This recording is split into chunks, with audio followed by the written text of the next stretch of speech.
नमस्कार दोस्तों, आशा करता हूँ आप सब ठीक होंगे, स्वस्थ होंगे, मस्त होंगे। देखो भाई, स्क्रीन पे जो आपको क्वेश्चन दिख रहा है, एक स्टूडेंट ने भेजा और पूछा कि सर इस क्वेश्चन को हम एक स्टेप में कैसे कर सकते हैं।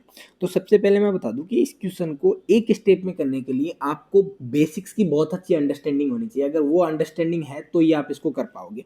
तो चलिए डिस्कस करते हैं इस क्वेश्चन में। इसमें हमसे बोला गया, if a book is sold ₹4 it will give X% loss, and if it is sold at ₹676 it will give X plus 10% gain. At what price should it be sold to gain 5% profit.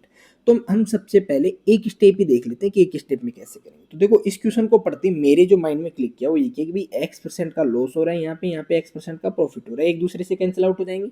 यहाँ पे हमारे पास बचेगा कितना, CP मतलब 100। यहाँ पे हमारे पास क्या बचेगा, यहाँ पे हमारे पास बचेगा सीपी प्लस 10। सीपी मतलब 100 और 10 110। तो इन दोनों का जो सम होगा वो कितना होगा, 416 और 676 मतलब कितना, 1092।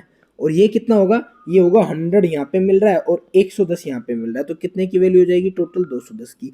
हमें क्या चाहिए, हमें चाहिए 5% प्रॉफिट। 5% प्रॉफिट का मतलब 105।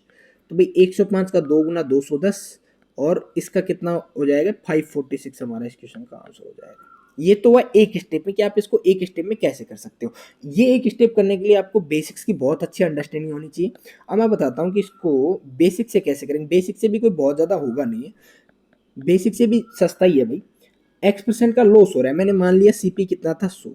जब मैंने इसको बेचा 476 में, तो सीपी माइनस एक्स मिला मेरे को, कितना, 416। जब मैंने इसको बेचा कितने में, 676 में, तो मेरे को क्या मिला, x प्लस 10% का गेन। x प्लस 10% का गेन मतलब सीपी प्लस x प्लस 10, और ये मिला 676। ठीक है भाई। अब देखो, मैं इन दोनों का अगर यहाँ से सम करता हूँ तो x x कैंसिल आउट हो जाएगा, और ये मेरे पास जो आएगा वो कितना निकल के आएगा, 210। 210 की वैल्यू कितनी हो जाएगी भाई, 1092। हमें निकालना है 5% का प्रॉफिट। 5% का प्रॉफिट तो आप बोल दोगे जी कि 1092 वैल्यू है 210 की, 105 की वैल्यू हमें निकालनी है। तो बेसिकली ये अप्रोच, और जो मैंने आपको सीधा ये अप्रोच लिख के बताई थी, दोनों में डिफरेंस क्या है। डिफरेंस सिर्फ इतना है कि आपकी प्रैक्टिस और अंडरस्टैंडिंग कितनी है। अगर प्रैक्टिस और अंडरस्टैंडिंग अच्छी है तो आप सिर्फ एग्जाम हॉल में ये लिखोगे, और अगर थोड़ी सी आप पीछे रह जाते हो तो आप इसको इस तरीके से सोल्व करोगे। तो आपका जो टाइम सेविंग है ना, वो टाइम सेविंग ये बताता है कि आप इसको एक स्टेप में कैसे कर पा रहे हो। ठीक है भाई।